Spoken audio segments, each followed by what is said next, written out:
I had planned a luxurious cruise as a surprise for my kids. Days before we were set to leave, my stepmother unexpectedly decided to replace my children with my sisters, claiming they deserved the trip more. My reaction left everyone in the room speechless. I used to believe that family was all about support, that no matter how many times they took advantage of you or insulted you, it was worth it because you were part of something bigger. But sometimes, family is just a group of people who know you won't say no. I wiped my hands on the kitchen towel and glanced at the clock. It was 6:47 p.m. Any minute now, my father and stepmother would arrive. Uninvited as usual. From the other room, I could hear my kids laughing, arguing, and creating their own little chaotic world. They were loud, unfiltered, and full of life, and that was exactly why my stepmother couldn't stand them. "They're out of control," she would say. "You've spoiled them rotten." Her voice still echoed in my mind from our argument days ago. "Do you even discipline them, or do you just let them run wild?" I had clenched my jaw but didn't say a word. There was no point. She had already made up her mind about what was true. "Mom, are we really going on the cruise?" Maya asked, bouncing on her heels. "Grandma said it's going to be amazing." I smiled and tucked a stray curl behind her ear. "Of course, sweetheart. You and Leo are going to have the best time with Grandpa and Grandma. Just a few more days, and you'll be on that big ship, eating ice cream every day." This cruise was meant to be special. A vacation just for the kids and their grandparents. Carefree and exciting. A chance for them to have new experiences while I got a much-needed break. I had planned every detail, paid for everything, and made sure my parents had the best accommodations. They didn't need to lift a finger. All they had to do was enjoy the time with my kids. The front door opened without a knock. "Hello, darling," my stepmother's voice rang out, saccharine and insincere. My father followed her in, as silent as ever. He never intervened, never stopped her. I turned, forcing a polite smile. "Not today," I told myself. "Don't start anything today." "Good timing," I said, trying to keep it neutral. "I was just about to finalize the cruise details." She smiled, a slow, calculated smile that made my stomach twist. "Oh, about that," she started, taking off her coat and draping it over the chair. "We had to make a little change." I froze, my fingers gripping the counter tighter. What change? She sat down, crossing her legs elegantly, as if she were about to discuss something trivial like dinner plans. Not a decision I had spent months organizing. "We decided that your sister's kids would benefit from this trip more." Silence. I stared at her, the words not fully registering at first. "Excuse me?" She sighed, looking at me as if I were the unreasonable one. "Well, after our little disagreement the other day, I realized that your kids really don't deserve this trip. They're too undisciplined, too much work, and honestly, I thought it would be a good lesson for you. You need to learn how to raise them properly." A flashback hit me like a slap to the face. 3 nights ago, dinner at my father's house. Leo, Maya. "Sit down properly," my stepmother's voice rang through the dining room as she scowled at my son, who had simply reached for the bread basket. "They're just excited," I said lightly, trying to keep the peace. "Excited? They're uncontrollable. Look at them," she snapped, her perfectly manicured fingers tightening around her wine glass. "You've raised them like wild animals. No respect, no discipline." "Excuse me." My voice dropped, my patience thinning. "You heard me." She set her glass down sharply. "You let them do whatever they want. They need structure, rules. Your sister's kids? Now they are well behaved, polite. They know how to listen." "Maybe because they're terrified of their mother," I muttered under my breath. Her eyes flashed. "I don't expect you to understand, but I won't sit here and pretend your parenting isn't a disaster." I had to force myself to take a deep breath to keep my temper in check. My father remained silent, staring at his plate. He never took sides. Not mine, at least. And now here we were. She had been waiting for this moment, the perfect way to teach me a lesson. A sharp, cold rage spread through my chest. "You replaced my children?" My voice was eerily calm. She waved her hand dismissively. "Oh, don't be dramatic. They'll get another chance. But your sister's kids, they've had a rough year. And well, they're easier to handle. It's for the best." My father shifted uncomfortably but said nothing. He never did. Something inside me snapped. But I didn't scream. I didn't argue. Instead, I reached for my phone, my fingers steady. "Oh," I said, my voice light, "that won't be a problem at all." And with a few swipes, I canceled everything. Every ticket, every suite, every excursion. Gone. Her smile faltered. "What? What are you doing?" I slipped my phone back into my pocket and met her gaze. Problem solved. Silence filled the room, stretching out like a taut bowstring, just waiting to snap. My stepmother stared at me, blinking as if trying to process what had just happened.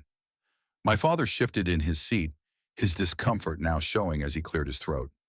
"You canceled the trip?" she asked, her voice sharp and disbelieving. I met her gaze without flinching. "That's right. But that's ridiculous," she stammered, her laugh forced, as though I had just made a tasteless joke. "The cruise is tomorrow. Do you know how much trouble it was to get everything arranged? What will we tell your sister's kids?" I folded my arms. "Tell them exactly what you told me, that the plans changed." Her mouth opened and then closed. My father sighed deeply. "Come on, honey, be reasonable. The trip is already paid for." "No, Dad." My voice was cold. "I paid for it, and if my kids aren't going, then no one is." The first flicker of rumination crossed his face. "You mean you canceled everything? The rooms, the tickets, every last detail?" I confirmed with a nod. The color drained from my stepmother's face. "You're being childish," she snapped. "Am I?" I cocked my head, maintaining eye contact, because I seemed to remember someone else changing plans without asking. "You decided my kids didn't deserve to go. Now no one is going." My stepmother shot up from her chair, her face darkening with barely restrained rage. "You had no right," she screamed. "No," I countered, my voice steady. "You had no right to make that decision, to treat my children like they're less than your precious golden grandchildren. You thought you could teach me a lesson. Well, here's one for you. You don't get to make choices about my generosity." Her breathing was ragged, her nostrils flaring. She turned to my father, clearly waiting for him to intervene, to take her side as he always had. But this time, for the first time in years, he hesitated, his brows furrowed as he looked at me, something clicking in his mind that should have occurred a long time ago. "You canceled everything?" he asked again, this time softer. I nodded. "And? You're really okay with losing all that money?" I let out a short laugh. "Oh, don't worry. I'm getting a refund." My stepmother's eyes widened. "What?" I reached for my phone once more, turning the screen toward them to show the email confirmation from the cruise line. "Full refund. The travel insurance covered cancellations for any reason. And since I booked it through my corporate account, I pulled a few strings. Every cent is coming back to me." The room went completely silent. My stepmother's face twisted with fury. "You!" "Me," I echoed, shoving my phone back in my pocket. "I just undid all your work in 2 minutes. Hope it was worth it." "You are so ungrateful," she hissed, snapping me back to the present. I exhaled slowly. Grateful? For what? For being told my children weren't good enough? For being treated like a second-class citizen in my own family? She marched toward me, jabbing a manicured finger into my chest. "I've done nothing but try to help you." I let out a cold laugh. "Help me?" I took a step closer, lowering my voice as I counted on my fingers. "Let's go over what your help looks like." One finger. "You took money from me for family emergencies while my kids went without things they needed." Two fingers. "You've called me selfish every time I dared to do something for myself." Three fingers. "And you've never once stood up for my children when they were compared to your better-behaved grandkids." Four fingers. Her lips pressed into a thin line, her anger barely contained. "And now you went behind my back and removed my kids from a trip that I planned, paid for, and organized without even telling me." I dropped my hand, stepping back. "That's not help. That's control, and you don't have that over me anymore." My father stood abruptly. "Honey, let's just calm down." "No," I said sharply. "I'm done being calm. I'm done playing nice." I grabbed my purse and turned toward the door. "Where are you going?" my father asked. "Home," I said, my voice steady, "because unlike some people, I actually want to spend time with my kids." I walked out, slamming the door behind me, and for the first time in my entire life, I didn't feel guilty for leaving them behind. The moment I stepped out of my father's house, my phone exploded with messages. I expected it. My stepmother wasn't one to handle humiliation quietly.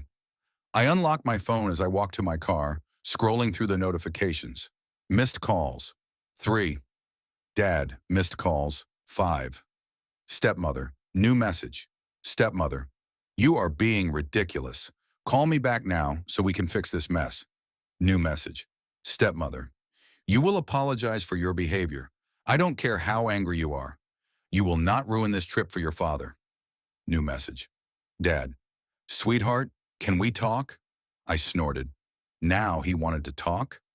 I reached my car, slid into the driver's seat and locked the doors. My hands were still shaking, not from fear, but from the sheer adrenaline of standing up to them. I placed my hands on the steering wheel, taking a deep breath. And just as I was about to put my phone down, another notification popped up. Incoming call. My sister. Oh, here we go. I exhaled sharply and hit decline. 15 minutes later, my sister showed up at my house. I had barely stepped inside when I heard the knock. Not a polite knock. A furious, impatient, fist against wood kind of knock. I closed my eyes, already regretting answering the door. But if I didn't, she'd probably just keep banging until my neighbors called the cops. With a sigh, I swung it open. And there she was. Avenue, my perfect, flawless, always right older sister.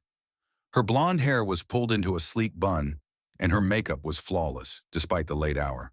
And she was wearing one of her designer coats, the kind that screamed money. Are you serious? She snapped before I could even say hello. Nice to see you too, Ava, I said dryly, crossing my arms. She shoved past me, heels clicking against the hardwood as she stormed into my living room. Why the hell would you do that? She demanded, turning to face me. Do what? I played dumb, pretending not to understand. Her eyes flashed with frustration. Cancel the trip. I leaned casually against the doorframe. Oh, you mean the trip I paid for? That one. Oh, don't start with that, she groaned. Mom said you overreacted. You know how she is. She didn't mean anything by it. I couldn't help it. I laughed. Ava's lips pressed into a thin line. What's so funny? You standing there, acting like this is just some tiny misunderstanding, I said, my tone dripping with sarcasm. Like I should just accept it and move on. Because you should, she huffed. It's just a vacation, for God's sake. Just a vacation? Just my kids. Just another way for her to remind me we'll never be good enough, I shot back. Ava rolled her eyes. Here we go. The victim's speech. And there it was. The condescension, the dismissal, the same tired pattern she'd always had. You always do this, she said, throwing her hands up in the air. You make yourself the victim in every situation, like the whole world is against you. I felt the resentment I'd been bottling up for years start to surface.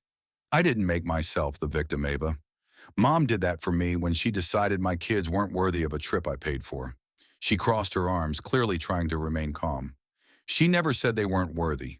She called them undisciplined, out of control, too much work. Ava hesitated for a moment. Just a second, but I noticed it. She didn't mean it that way, she finally muttered. Of course she did, I said flatly. And you know it. She exhaled sharply, trying to keep her composure. Look, just fix it. Rebook the trip. Let the kids go. Don't let this turn into some big family war. Too late, I said simply. Ava's jaw clenched. You know what? Forget it, she snapped, turning toward the door. I should have known you wouldn't be reasonable. You never are. I let her reach for the doorknob before I spoke again. By the way, Em? She turned around, glaring at me. What? I smiled coldly.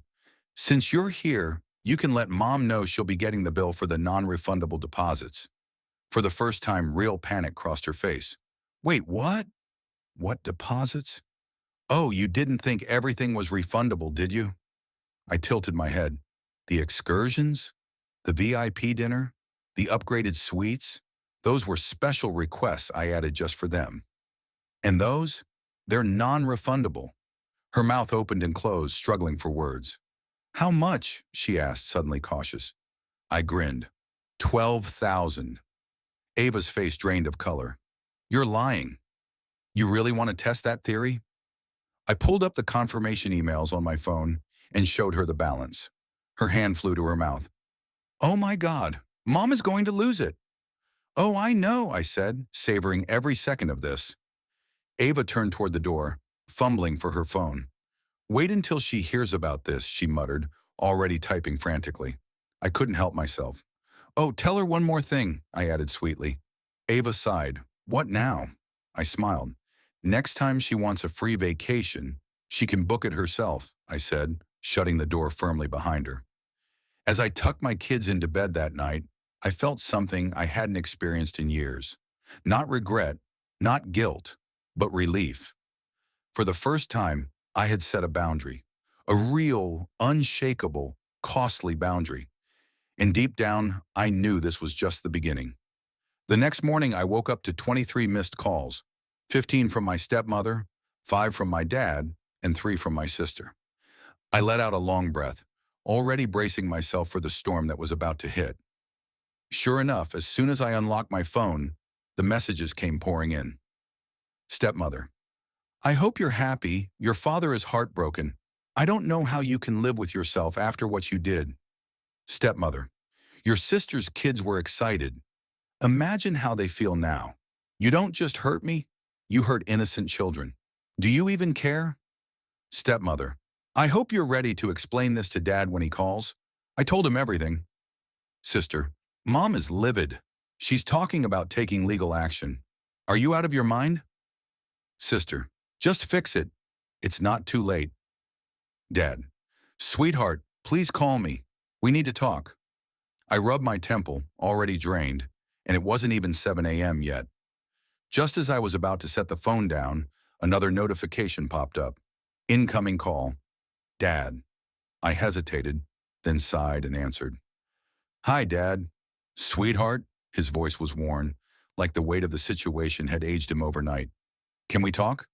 We're talking, I replied. A pause. Look, I know you're upset, but was canceling the entire trip really necessary? I closed my eyes, pinching the bridge of my nose. Dad, she removed my kids from a trip I paid for, without telling me. What exactly did you think was going to happen? He sighed again. I just think maybe you overreacted. Overreacted? I repeated slowly, my tone steady but dangerously calm. Dad, if someone had done that to Ava's kids, would you be saying that? Another long pause. That's not the point. It's exactly the point, I snapped, my voice sharp now. You've spent years letting her walk all over me. You always say you don't want to get involved, but what that really means is you don't want to stand up to her. It's not that simple, he muttered. It is. You just don't want to deal with the fallout, I countered. For the first time, I heard him exhale shakily, like the weight of this conversation was finally settling on him. Your stepmother. She just wanted to do what was best for the family. I laughed, but there was no humor in it. No, Dad. She wanted to do what was best for her version of the family. One where I'm just the person who pays for everything, but never gets a say. He didn't respond. So let me make this easy for you, I said, my voice turning icy. I'm done. I'm done paying for things. I'm done being the family's problem solver. If she wants a vacation, she can book one. If Ava's kids need a trip, she can pay for it. Sweetheart? Number I cut him off, a sharp sense of finality settling deep in my chest. This was it, the last act of generosity I would ever extend, and you let her waste it. A long silence stretched between us. Then quietly, for the first time in years, my father said something that actually felt real. I don't know how to fix this. I closed my eyes. You don't, I replied softly, because you're 20 years too late. And with that, I ended the call. The following hours were a blessed relief, quiet, uninterrupted, no calls, no messages. I had a late breakfast with my kids, took them to the park, and shut out everything else. But by mid-afternoon, I knew it wouldn't be long before she showed up. Sure enough, at exactly 3:14 p.m., the doorbell rang. I didn't move. Then it rang again, this time longer, followed by knocking, loud, impatient knocking. I sighed, finally getting up. Might as well get this over with. I opened the door, and there she was, my stepmother, Her perfectly styled hair was slightly disheveled. Her designer blouse was a little wrinkled. But her eyes, they were filled with pure fury. "We need to talk." I leaned against the doorframe, arms crossed. "I really don't think we do." She pushed past me, stepping into the house like she owned the place. As usual. I let her in because, honestly, this was about to be entertaining. She turned to face me, hands on her hips. "What the hell is wrong with you?" I smirked. "Be more specific." "You ruined this trip. Do you have any idea what you've done?" "Oh, I have a pretty good idea. Your sister's panicking. The kids are devastated. Your father is heartbroken. And you're just sitting here, acting like a spoiled brat." I tilted my head, pretending to think. "Huh, that sounds a lot like your problem, not mine." Her face twisted in rage. "You're unbelievable. I always knew you were selfish. But this is a whole new level." I sighed dramatically. "And yet, somehow, I'll find a way to live with myself." She stepped closer, lowering her voice. "You need to fix this." I smiled slowly, coldly. "No." Her nostrils flared. "You don't get to say no." "Oh, but I do," I shrugged. "And I just did." She sputtered, her face turning red. "You can't just, I can do whatever I want." "And you?" I took a slow step forward, watching her actually step back for the first time ever. "You just learned what happens when you push someone too far." Her breathing grew heavy, her hands trembling at her sides. "You think you won?" she hissed. "This isn't over." I laughed. "Oh, it is. It was over the moment you decided my kids weren't good enough for you." Her jaw tightened, but she said nothing. So I smiled and opened the door. "Bye, Mom." Her eyes flashed. She hated when I called her that in that tone, dripping with sarcasm, stripping the word of any warmth. She stormed out, and this time I made sure to lock the door behind her. That night, as I tucked my kids into bed, my daughter glanced up at me with a frown. "Mommy?" she asked softly. "Yes, sweetheart?" "Did we do something bad?" she whispered, her voice barely audible. "Is that why we're not going on the trip?" My heart clenched painfully, but I kept my voice steady. I gently brushed her hair back. "No, baby," I said softly. "You didn't do anything wrong." She studied me for a long moment, and then, satisfied, she nodded and rolled over, hugging her stuffed bear tightly. As I stood there, watching my children sleep peacefully, I felt something shift deep inside me. This was no longer just about getting even. This was about protecting them. And if it meant burning every bridge in my path to keep them safe from this toxic family, then so be it. The silence after my stepmother left felt different this time. It wasn't heavy with guilt, nor suffocating with regret. It was peaceful. For the first time in my life, I had said no, and meant it. I sat in my living room staring at my phone, waiting for the inevitable wave of attacks. But deep down, something told me I wouldn't have to wait long. Sure enough, not even an hour later, my phone buzzed.